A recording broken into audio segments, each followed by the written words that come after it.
थोड़ा सा वापस आओ यार, थोड़ा सा दाएं बाएं देखो, थोड़ा सा प्यार करना शुरू करो।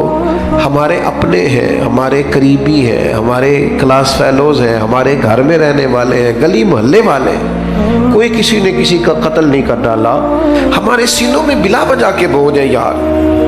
हमारे मुफ्त के झगड़े हैं, हमारी बदगुमानियां इतनी ज्यादा हो गई है कि कुछ लोगों के पास बैठे तो लगता है कोई बंदा अच्छा रहा ही नहीं यार, जमाने में कोई खैर ही नहीं रही। वो मखलूक जिसके बारे में रब कहता है लक़द खलक़नल इंसान फ़ी अहसन तक़वीम, और वो उम्मत जिसके बारे में रब फरमाता है कुंतुम खैरा उम्मतिन। इतने बड़े एजाज वाले लोगों के शिकवे और फिर सहीउल अकीदा लोगों के शिकवे। तो मेरे भाई थोड़ा सा तो गुंजाइश पैदा करें।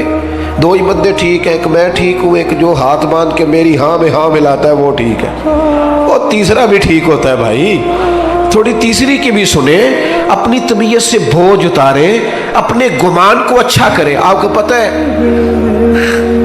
डिप्रेशन और टेंशन सबसे ज्यादा कब होती है?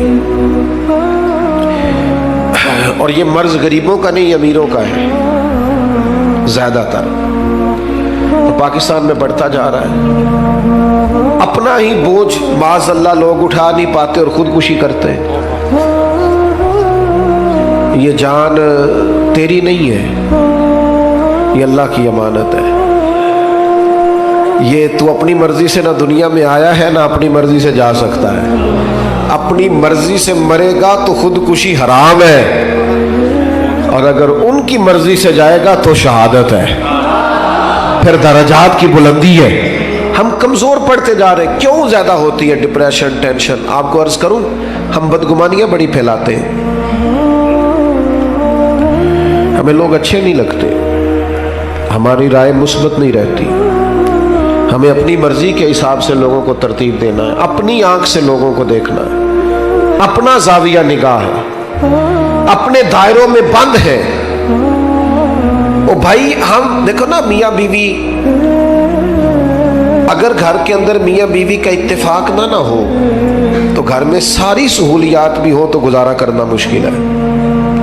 लेकिन ये बदगुमानियां कौन पैदा करता है? अपने करीबी लोग पैदा करते हैं। देखो मुंडा थके आया, पानी नहीं सु दिता उन्होंने, भाई इतनी सी बात है, आपने हल्की सी बात ही की थी, बिल्कुल कोई सख्त बात नहीं। लेकिन वो खामद तो सोचने लग जाता है वाकई बात तो ठीक है, इसने तो पानी नहीं पूछा। आप चले गए अपने कमरे में, आपका वो सारी रात उन्होंने लड़ लड़ के झगड़ा कर कर के गुजार दी। और मियाँ बीवी के झगड़े का सबसे ज़्यादा नुकसान उनकी औलाद को उठाना पड़ता है।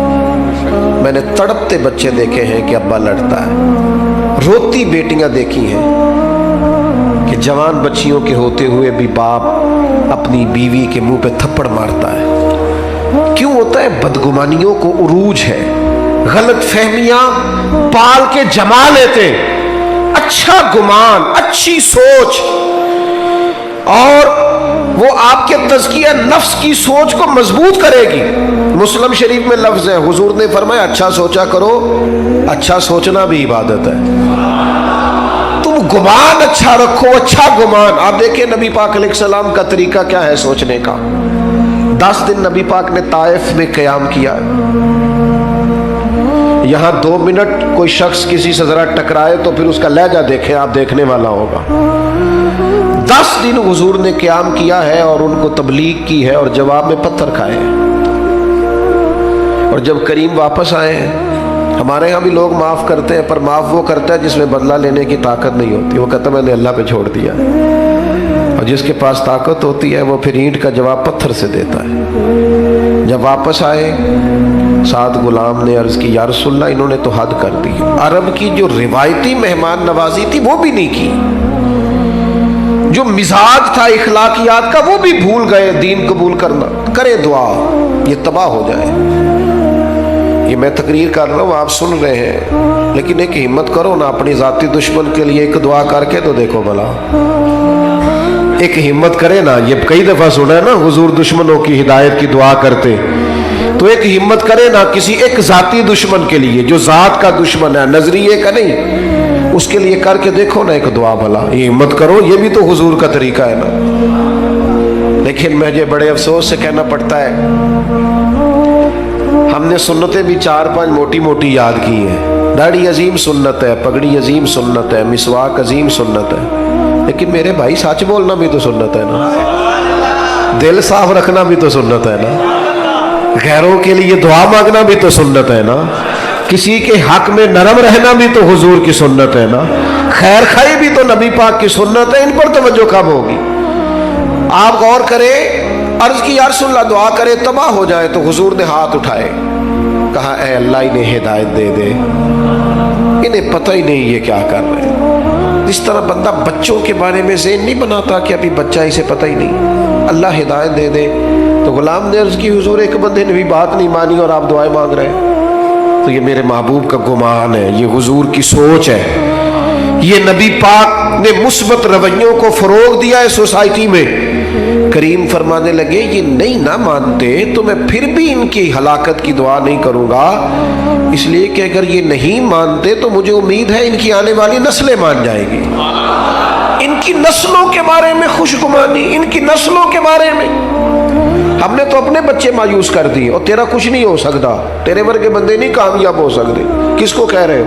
अपने बेटे को, अपने शागिर्द को, अपने अकीदतमंद को, अपनों को कह रहे हो। वो मेरे पास एक बुजुर्ग अपने बच्चे को दम कराने लाए तो उन्होंने इतनी लंबी लिस्ट शिकायतों की खोल दी। कहने लगे जी 4 बच्चे हैं, ये जिद्दी भी बड़ा है, निकम्मा भी बड़ा है, नलायक भी बड़ा है, बात भी कोई नहीं सुनता, सारे घर में रट्टा ही इसका है। तो मैंने बड़े अदब से उन्हें अर्ज किया कि आज के बाद आपने इसके सामने नहीं कहना, आप इसे पक्का कर रहे हैं बेचारे को, ये कट जाएगा अपनी फैमिली से, कभी ऐसा काम ना करें आप अपने बच्चों की तरबियत करें तो गैर मासूस तरीके से, अगर आपको उसमें कोई कोताही नजर आए तो इस तरह करके उसकी तरबियत करें कि उसे महसूस ही ना हो मुझे ट्रेन किया जा रहा है। लेकिन हम क्या कर रहे हैं? देखिए ना, हुजूर अलैहिस्सलाम हमारी जानों के मालिक है। महबूब किसी का नाम लेके अगर नसीहत करते तो वो वारी सदके जाता, लेकिन करीम को कभी किसी की शिकायत मिलती तो हुजूर मुतलक बात करते। फरमाया लोगों को क्या हो गया है, लोगों को क्या हो गया है, लोगों ने अब यूं करना शुरू कर दिया है। वो दोस्तों, रब की मखलूक के बारे में अच्छा गुमान, अच्छी सोचें, ये पता चलेगा कि आप तज़किया नफ्स की तरफ जा रहे हैं, तहारत नसीब हो रही है। मैंने अपनी जिंदगी में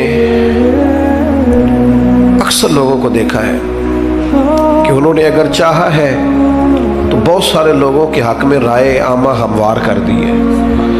अगर उन्होंने चाहा है, किसी शख्स ने जाके कहा जनाब आज फलां शेख के मिल के आया हूँ, तकरीर सुन के आया हूँ, क्या बात है, बड़ा लुत्फ आया है, क्या बात, लेकिन अब वो बदगुमानी पैदा करनी है ना, फौरन एक बात छोड़ेंगे, ओ ते सारी गल्ला ठीक ने, हंसे नहीं सन जरा सही करके। ये तरीका इस तरह का नहीं, बैठे ठीक भाई, वो इंसान है, 99 खूबियाँ नजर आई हैं, बैसियत इंसान भी 1-2 रह जाती है, थोड़ी गुंजाइश तो दे अल्लाह, अच्छा गुमान तो, और फिर उसका इबलाग करेंगे, हल्का हल्का दूसरे को बताएंगे, वो तूने देखा कैसे बात कर रहा था, वो तूने देखा आना जाना कैसा था, वो तूने गौर किया है उसका। वो मैं, जैसा कि मैंने अर्ज किया है कि 6-6, 7-7 जगहों पे जाने का मौका मिलता है। अब मुझे कोई शख्स रोक रहा है अगर बाहर के आप रुके, तो जहाँ आगे पहुँचना है वो ये तो पूछ ही नहीं रहा कि आप निकले हैं कि नहीं निकले, वो कह रहे हैं पहुँचे कितने हो। अच्छा, वो ये भी कह रहे हैं पहुंचे कहाँ, और बुला के चाहे बिठा दे, उस वक्त इतना मुश्किल किया होता है, पहुंचे नहीं आप, लेट हो गए, परेशान है, और फिर हर 10 मिनट के बाद कहते हैं बिला ताखीर, हर 10 मिनट के बाद कहते हैं, रात 1 भी बज जाए तो नकीबे महफिल ने यही कहना बिला ताखीर, क्योंकि उस बेचारे रट्टा यही लगाया हुआ, इल्ला माशाल्लाह। तो अब वो मैं जा रहा हूँ, लोग मिलना चाह रहे हैं, मैं बड़ी तकलीफ बाज़-औक़ात महसूस करता हूँ कि यार इन लोगों से मिल लेता, लेकिन वो देखने वाला अच्छा गुमान करना उसके लिए मुश्किल हो जाता है कि यार ये खड़ा क्यों नहीं हुआ, इसे रुकना चाहिए था। लेकिन वो इस मुश्किल को नहीं समझता कि जनाब किस तरह अच्छा गुमान जब आप सोसाइटी में करते हैं फिर उसका इबलाग भी होता है। हजरत बिशर हाफी रहमतुल्लाह अलैह बगदाद की जामा मस्जिद में जुमा पढ़ते थे, कोई उन्होंने दुनियादारी नहीं बनाई थी। जिस आदमी ने जूते ना खरीदे हो पहनने के, उसका किसी से क्या रट्टा होगा, लेकिन मखलूक तो फनकार है इस दर्जा के पल भर में, संगे दरे काबा से भी असनाम तराशे, तुम कौन हो क्या चीज़ है दागे कबाबी, लोगों ने तो मरियम पे भी इल्ज़ाम तराशा। لوگ باز آتے ہیں کوئی شکوہ کرنے سے. جس بندے کا کوئی رٹا نہیں کسی سے, ان پر بھی الزام لگا دیا, شکوہ شروع ہو گیا, بدگمانی. کیا ہوا جی؟ ایک تاجر کہنے لگا جی بابا صرف جمعے والے دن فرض ہی پڑھتا ہے, باقی نماز ہی نہیں پڑھتا مسجد میں. یہ مسجد کے امام پر بعض لوگ بڑی سختی کرتے ہیں, کہتے عصر کی پہلی 4 سنتے نہیں پڑھتا. تو میں نے کہا ضروری ہوتی تو اللہ رسول فرض کرتے, آپ کیوں کر رہے ہیں؟ جس چیز کو اللہ رسول نے ضروری قرار نہیں دیا آپ کیوں دے رہے ہیں؟ تو کہا جناب حضرت بشر حافظ صرف فرض جماعت سے پڑھتے ہیں. اور اس نے یہ بات کئی لوگوں سے کی, دیکھو یار یہ درویش بنے پھرتے ہیں, بڑے پیر ہیں, اور یہ صرف فرض پڑھ کے نکل جاتے ہیں مسجد سے. بہت سارے لوگوں نے سمجھایا کہ یار تمہیں ایسا نہیں کرنا چاہیے. بالآخر ایک دن ایک صاحب نے کہا یار تو پتہ ہی کر لے کدھر جاتے ہیں. حضرت نے مسجد میں باجماعت نماز جمعے کی ادا کی, مسجد سے باہر نکلے, اور پھر دوڑ کے, اب وہ پیچھے چھپتا چھپاتا تجسس کر رہا ہے, ڈھونڈ رہا ہے کدھر جاتے ہیں. حضرت نے جیسے ایک دکان سے نان خریدے تو کہنے لگا اوہو مولوی کو بھوک نے ستایا تھا, سنتیں چھوڑ دی اس نے. تھوڑا آگے بڑھے تو کباب خریدے, کہنے لگا عمر دیکھو اور زبان کے ذائقہ دیکھو. حضرت آگے بڑھے تو جنگل کا راستہ لیا, کہنے لگا یہ لوگوں سے چھپ کے کھائے گا. کہتا ہے چند قدم میں آگے بڑھا تو ایک کچے مکان کا دروازہ کھٹکھٹایا, اور پھر حضرت نے اس کو کھولا. پہلے بجایا کہ میں آ گیا ہوں, پھر اسے کھولا, اور جیسے ہی میری نظر پڑی تو سامنے ایک معذور فالج زدہ آدمی بیٹھا ہے. شیخ دوڑ کے گئے, مٹکے سے پانی پیالے میں ڈال کے پہلے اس کا منہ دھویا, پھر اسے سیدھا کر کے بٹھایا, اور پھر لقمہ توڑ کے اس کے منہ میں رکھا, اور ساتھ ہی کہنے لگے معاف کر دینا, جمعے کا دن تھا, لیٹ ہو گیا ہوں, ابھی تو میں نے سنتیں بھی پڑھ لی, ابھی تو میری بقیہ نماز رہتی ہے. وہ شخص کہتا ہے میں کبھی نہیں رویا تھا, پر میں دروازے پہ کھڑا تڑپ رہا تھا. یار یہ ذوق ہم نے انسان, یا ایھا الذین آمنوا اجتنبوا کثیرا من الظن ان بعض الظن اثم. ایمان والوں بہت سے گمانوں سے بچا کرو, بعض گمان بھی گناہ. میں نے سوچا ہی نہیں جو آدمی اتنا بڑا, جو کام بڑا تھا, میں اسے کیا سمجھتا تھا. کہتے شیخ ابھی کھانا کھلا ہی رہے تھے, میرے آنسو چمک ہی رہے تھے کہ وہ بوڑھے اور بیمار نے جو اگلا جملہ کہا تو پھر میری چیخ نکلی, اور حضرت کو پتا چلا کہ میں موجود ہوں. وہ بیمار بزرگ کہنے لگے شیخ آپ کتنے کو سال آئیں گے؟ 14 سال ہو گئے آپ روز آتے ہیں, مجھے تو میرے اپنے بھی چھوڑ گئے. ہر روز آتے ہو, 2 وقت روٹی دیتے ہو, لباس بدلتے ہو, نہلاتے ہو. تو کہتے ہیں شیخ نے ان کے آنسو اپنے ہاتھوں سے پونچھے, ایک باری میریاں اکھیاں جو انہوں نے اتھرو پونجے سن, ہن تے چسکا پہ گیا رونے دا, تے ہر ویلے آ ہو زاری دا. کہتے ہیں انہوں نے آنسو پونچھے اپنے ہاتھوں سے, اور پھر دوسرا لقمہ دے کے کہنے لگے آپ کو پتہ ہے سارا شہر میری عزت کرتا ہے, لوگوں کا خیال ہے شاید میں نفل زیادہ پڑھتا ہوں, صدقات زیادہ کرتا ہوں, وہ تو میں آپ کی خدمت کرتا ہوں تو اللہ نے مخلوق کے دلوں میں میری محبت پیدا کر دی. آپ خوش گمان کیوں نہیں ہوتے؟ اچھی رائے قائم کیوں نہیں کرتے؟ رویوں کو مثبت کیوں نہیں کرتے؟ بیٹی کی شکایت آ گئی ہے میکے سے, کام نہیں کرتی ٹھیک سے, اسے تو انڈا نہیں ابالنا آتا ڈب سے, تو ابا جی وکیل بن گئے, اماں وکیل بن گئی. کہنے لگی بچی ہے, سیکھتے سیکھتے تو مہربانی کرو نا یہی والا کلیہ بہو کے لیے بھی استعمال کرو. بہو کے لیے بھی کہو کہ ابھی بچی ہے, سیکھتے سیکھتے جب آپ کا بیٹا اعتراض کرے کہ کھانا ڈھب سے نہیں بناتی تو انہیں کہو شہزادی تھی اپنے باپ کے گھر میں, وہ اگرچہ غریب تھا پر بیٹی کی خواہش پوری کرتا تھا, اس نے لاڈ سے رکھی تھی, اٹھتی تھی کام کرنے کے لیے, اور اماں اٹھاتی تھی تو ابا کہہ دیتا تھا ساری عمر کام نہیں کرنے سو, پتہ نہیں اگلے نے کی سلوک کرنا ہے, چل میری دھی نو 4 دن سکون نہ رہ لین دے. یہ لاڈلی تھی, کسی کی شہزادی تھی, تیرے گھر آئی ہے چھوڑ چھاڑ کے, اور تیری خوش گمانی کیوں قائم نہیں ہوتی؟ کیوں بدگمان ہیں ہم اتنے؟ ہمارے لہجے کڑوے کسیلے, اور کسی کے بارے میں ہم سے رائے لی جائے تو وہ رائے اس طرح کی ہے کہ جیسے ترمذی شریف میں حدیث ہے, یہاں علماء بیٹھے نبی پاک علیہ السلام نے فرمایا میری امت گمراہی پر جمع نہیں ہوگی، میری امت گمراہی پر جمع، لیکن ہم سے پوچھو تو 3-4 لوگ ہی ٹھیک ہے بس جو ہمارے ساتھ ہوتے. حضور تو فرماتے جمع ہی نہیں ہوگی گمراہی. تو نے کیسے یہ طے کر لیا کہ سارے لوگ ہی خراب ہو گئے؟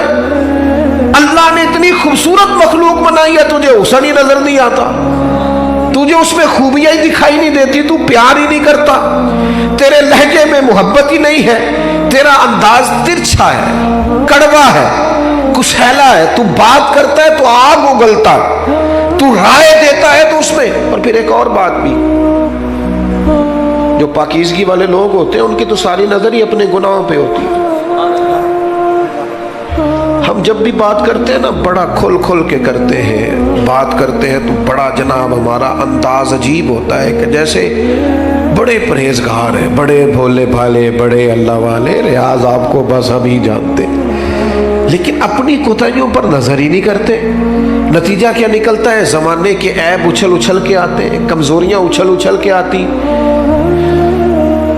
صاحب مکتوبات 2 صدی نے ایک بات لکھی ہے، کہتے حضرت موسیٰ کلیم علیہ السلام کو نا ایک دفعہ حکم دیا گیا تھا کہ بستی میں سب سے اچھا آدمی ڈھونڈ کے لائیں. تو اب جسے حضرت موسیٰ اچھا کہیں گے بھلا کتنا کو اچھا ہوگا. جناب کلیم نے ایک متقی پرہیزگار ظاہر و باطن کا حسین آدمی ڈھونڈا، مالک یہ سب سے پرہیزگار ہے. حضرت موسیٰ علیہ السلام نے اب اس نیک آدمی کی ڈیوٹی لگائی، فرمایا بستی میں جو سب سے گناہگار ہے وہ تو نے ڈھونڈنا ہے. نیکوکار میں نے ڈھونڈا ہے، اب سب سے گناہگار ہے. آپ کی توجہ ہے میری بات پر؟ جو نہیں بول رہے ان کی بھی ہے کہ نہیں؟ بس میں سوئی میرے سامنے آپ فکر نہ کریں، اور میں تو ویسے ہی تقریر بڑی تھوڑی کرنے کا عادی ہوں. کوشش ہوتی ہے کہ ایک ہی آنسو میں کہہ جاؤں گا میں دل، طوفان بھیجا لانے سے بھی یا چشم فائدہ، 2 اشک ہی کافی ہے اگر اثر کرے تو. عزیز اس کو نیک کو حضرت کلیم نے ڈھونڈا علیہ السلام، اور کہا اب تو نے ڈھونڈ کے لانا ہے. میرا خیال ہے میری اور آپ کی ڈیوٹی لگتی نا برا آدمی ڈھونڈنے کی تو بس کوئی بندہ اچھا بچتا ہی نہ. تو حضرت موسیٰ علیہ السلام نے اس سے کہا تو نے ڈھونڈ کے لانا ہے. تو اس بندے نے رونا شروع کر دیا. اس نے کہا حضور یہ کام میرے والا نہیں، میں نے تو کبھی پلٹ کے کسی کے عیب دیکھے ہی نہیں، مجھے ڈر آتا ہے، میں تو کمزور ہوں، میں تو کمزور ہوں، مجھے خوف آتا ہے. سے ثبوت نہ منگو میتھوں، اے نظر کرم قد ہوئی، اے میں جانا یا دل بر جانے غیر نہ جانے کوئی. میں مسکین پرانا خادم، مینو کسے در ملی نہ ٹوئی، اے تے واصف یار نے نظر جو کیتی تے پھر واصف ہی ہوئی. میں تو مسکین ہوں، میرے ذمہ نہ یہ کام لگائیں، مجھ سے نہیں ہو سکتا. یعنی سے ثبوت نہ منگو میں تو، اے پلا نظر کرم قد ہوئی، اے میں جانا یا دل بر جانے غیر نہ جانے کوئی. میں مسکین پرانا خادم، کسے در ملی نہ ٹوئی، اے تے واصف یار نے نظر جو کی تھی پھر واصف ہی ہوئی. کہا حضور میرے ذمہ نہ لگائیں، میرے لیے مشکل ہے. فرمایا آپ نہیں کرنا ہے. تو اب ایک برا آدمی ڈھونڈنے کے لیے نا اس شخص نے 3 دن کی مہلت لی. ایک بندہ ڈھونڈنا ہے، ایک بندہ برا ڈھونڈنے کے لیے 3 دن لگا دیے. کہا جناب میں اسی وقت اسی ٹائم اسی جگہ برا بندہ ڈھونڈ کے جو آپ نے حکم دیا ہے کوشش کروں گا. صوفیاء نے لکھا ہے تیسرے دن اس مقررہ وقت پہ جب وہ آئے نا تو پتہ کس طرح آئے؟ اپنے گلے میں رسی باندھی. میں مسکین پرانا خادم، اور رسی کا سرا حضرت کلیم کے ہاتھ میں دے کے کہنے لگے حضور کچھ لوگوں کی غلطیاں مجھے نظر آئی تھیں، پر ان کا مجھے صرف شک تھا، اور جو میرے اپنے اندر ہے ان کا مجھے پاک ہے. جو دوسروں کے اندر کمزوریاں تھیں ان کا صرف شک تھا کہ شاید یہ کام لیکن اپنا تو پاک ہے. لہذا اس بستی میں سب سے بڑا مجرم میں ہی ہوں. بتائیں نا بھلا رب کیسے راضی ہوگا، بتائیں بھلا وہ مجھے کیسے معاف کرے گا. खताओं के दरगुजर के लिए क्या पढ़ूं तो करीम करम करेगा। हज़रत मूसा ने सीने से लगा के फरमाया, यही तो तेरी आजिज़ी है जिसके सबब से अल्लाह ने सब पर दर्जा अता फरमाया। यही तो तेरा मक़ओ मेरे संगियों, मेरे दोस्तों। माँ बाप जो होते हैं ना, माँ बाप वो इंसान का ना सबसे कीमती असासा होते हैं।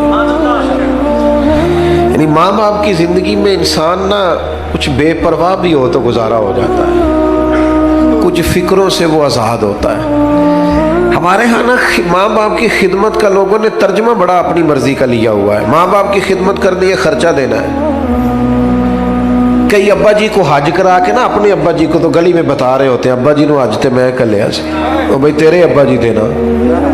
एक ख़त्म शरीफ पे मैं इसाले सवाब की महफिल में हाजिर था, तो वो अपने अल्लामा साहब को कह रहे थे कि 50,000 अब्बा जी की तरफ से मस्जिद में दे रहे हैं, ऐलान कर दे। तो माइक मेरे आगे आ चुका था, तो मौलाना बेचारे मजबूर थे, वापस मांग रहे थे, मैं देना नहीं चाह रहा था। ये भी कभी कभी होता है ना, ये मुश्किल से मिलता है तो ये वापस दे दे, मुश्किल होता है ये भी काम। तो वो वापस देना चाह रहे थे।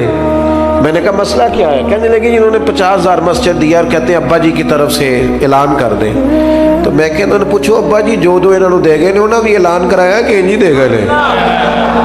इनसे पूछो, वो सारी दुकानें प्लाट प्लाजे अब्बा ने ऐलान कराए कि फ्री में दिए। ये इतनी लाखों करोड़ों की जायदाद में से 50,000 अब्बा के नाम पे दे रहे हैं और सारी दुनिया को बता रहे हैं। ये समझ नहीं आती। बच्चे समझते हैं कि खर्चा देना ही माँ बाप की खिदमत है। माँ बाप की असल खिदमत उन्हें टाइम देना है, उनके पास बैठना है, उनसे मशवरा करना है। आंखें पत्थर की हो जाती हैं माँ की दरवाजा देख देख कि तो कब आएगा। वो ना जी आप जरा आप सर्द खाने में रख दे अब्बा जी को, मैं 3 दिन की बस आप रखे, मुझे फ्लाइट मिल गई है। तो पहले क्यों नहीं मिली? वो तो पूछता फिरता था लोगों से कि बताओ कि बरतानिया की टिकट कितने की है। उस वक्त तू क्यों नहीं? वालिदैन को दोस्तों को फोन करते हो ना, आज रोटी ना खाना बाहर खाएंगे, तो कर एक फोन अब्बा जी को भी, अब्बा जी मेरे आने तक रोटी ना खाना। एक फोन कर तो सही, उस दिन उनको शुगर की दवाई नहीं खानी पड़ेगी, उस दिन उनको नींद की गोली हो। मेरे पुत्र का फोन आया, तू बीमार अम्मा को फोन कर, रोटी मैंने तेरे हाथ की खानी है, देखना वो बगैर दवाई के उठ के रोटी पकाएगी। लेकिन वो जो देने वाली चीज थी वो तो दी नहीं, टाइम ही नहीं दिया, तवज्जो ही नहीं दी, गौर ही नहीं किया। हजरत एक शेख गालबन शेख अबू सईद के बारे में साहिब रसौला कुशैरिया ने लिखा है, फरमाते हैं मैं हज करने जा रहा था, नफली हज था मेरा, मेरी तरबियत के लिए, मेरे जैसे लोगों के लिए लिखा है उन्होंने। मेरा नफली हज था, दूसरा तीसरा तो घर में मैं बैठा था, तो मेरी वालदा ने मुझसे पानी मांगा। तो मेरे दिल में ख्याल आया कि मैं शेख भी हूँ, अल्लामा साहब भी हूँ और हाजी भी हूँ, कल जा रहा हूँ। तो चूँकि हमें आदत हो जाती है ना, जूते कोई और ही उठाता है, पानी कोई और ही पकड़ाता है। हालांकि ये बहुत बड़ी मुसीबत है अगर लग जाए तो। हज़रत शेखुल हदीस अल्लामा अब्दुल मुस्तफ़ा ज़री साहब रहमतुल्लाह अलैह हज़ारों उलमा के उस्ताद थे। तो कभी गुफ्तगू करते थे तो कहते थे मेरे साथ हज़ारों लोग वाबस्ता हैं, पर शुक्र है मैं अपना जूता खुद ही उठा लेता हूँ, मैं इस मुशक्क़त का शिकार नहीं हूँ, इस तकलीफ़ में मैं नहीं आया कि मेरा प्रोटोकॉल बनता है। तो शेख फरमाते हैं कि मेरे दिल में ख्याल है मैं तो हज पे जा रहा हूँ और फिर मेरा एजाज़ भी है, तो पानी छोटा भाई भी पिला देगा तो अर्ज क्या। मैंने छोटे से कहा, और भाई अम्मा को पानी देना। उठा, उसने प्याला उठाया और मटके से पानी डाल के वालदा को पेश किया। तो कहते हैं मेरे दिल में ख्याल आया, यार सैकड़ों मील पे हज करने जाना तेरे लिए आसान है और 2 कदम पे उठ के अम्मा को पानी पिलाना मुश्किल है। इसका माना क्या है? इसका मतलब क्या है कि लोग हाजी कहेंगे, नारे लगाएंगे, कुछ ना कुछ। अफतुमिनूना बिबादिल किताब व तकफुरूना बिबाद, किताब के बाद हिस्से पर ईमान लाते हो, बाद से कुफ्र करते हो। अपनी मन चाहा दीन, यानी ये मसला सारे मर्दों को याद है कि 4 शादियां करना जायज़ है, तो भाई दीन में और भी तो कई चीज़ें जायज़ है, वो क्यों नहीं याद की हुई? ये सब ने याद अपनी मर्जी की चीज़ें अखज़ की हैं। तो मेरे अजीज़ शेख फरमाते हैं मैंने हज का इरादा मुलतवी किया, اور میں نے سوچا 1 سال پورا ماں کی خدمت کروں گا اور اگلے سال حج کرنے جاؤں گا، کیونکہ میرا نفل حج ہے۔ تھوڑا سا چیزوں پر غور کریں۔ پہلے تو ہمیں بچوں کو کہنا پڑتا تھا نا موبائل کم چلائیں، اب بچے کہتے ہیں کہ ابا چیز سے کہیں کہ جب گھر آئیں تو تھوڑی دیر موبائل تو بند کیا کریں۔ کو ہم نے بھی اپنی دل کی بات کرنی ہوتی ہے، گھر والی کہہ رہی ہوتی ہے 2 منٹ اسے چھوڑو، ہم تو ٹائم ہی نہیں دیتے۔ ماں باپ کو وقت دیں۔ اور آخری گزارش یہ کرنی ہے، جب وہ دنیا سے رخصت ہو جائے تو پھر بھی وہ ماں باپ ہے۔ 12 حق اعلیٰ حضرت بریلوی نے لکھے ہیں والدین کے وصال کے بعد جو اولاد کے ذمے ہوتے ہیں۔ تجہیز و تکفین ہے، جنازہ ہے، تدفین ہے، جنازہ ہے، پھر اگر ان کے ذمے قرض ہے تو کوشش کرے اولاد اگر ہمت کرے تو قرض ادا کرے، ان کے لیے روز دعائے بخشش کرے، ان کے دوستوں سے رشتہ داروں سے اچھا سلوک کرے۔ اور یہاں تک لکھا ہے امام سیوطی نے کہ کوئی ایسا کام نہ کرے جسے دیکھ کے لوگ دنیا سے گئے ہوئے والدین کو بھی باتیں کریں۔ وہ تھوڑا اپنے لہجوں پر، عملوں پر غور کرے کہ میری وجہ سے کہیں میرے قبیلے کو، میرے والدین کو کوئی شخص بات نہ کرے۔ آپ کو پتہ ہے بڑے لوگ تعریف کرتے ہیں، پر یہ تعریف بڑی مزیدار ہوتی ہے، کسی چنگی ماں دا پتر ہے، یہ بڑی مزیدار تعریف ہوتی ہے، اس میں بڑا حسن ہوتا ہے اگر آپ قبول کریں۔ میرے عزیز، کوئی ایسا کام نہ کریں جس کے سبب سے لوگ والدین پر انگلی اٹھائیں، اپنے لہجوں میں مٹھاس لائیں، طبیعت کو ہلکا پھلکا کریں۔ اور یہ جو اعزاز اور پروٹوکول اور میں بھی ہوں، اس زندگی سے نہ اٹھ بلیا نہ چلو تھے وسیع جتے وس دے نہیں سارے انے، نہ کوئی ساڈی ذات پچھاڑے نہ کوئی سانو منے۔ تھوڑا سا نا بالکل نارمل سی لائف گزارے، زیادہ چکر میں نہ پڑے کہ میں بھی ہوتا ہوں، مجھے بھی ہونا چاہیے، میرا بھی نام ہونا چاہیے۔ اس سے تھوڑا سا نا آپ زمین پہ رہیں گے تو زمین والوں سے رشتہ قائم رہے گا، آپ لوگوں کے بیچ رہیں گے تو اس میں آسانیاں ہوں گی۔ اپنے والدین سے خصوصی تعلق پیدا کریں، ہر روز صبح ان کے اصالِ ثواب کا بندوبست کریں، پابندی سے قبرستان جائیں۔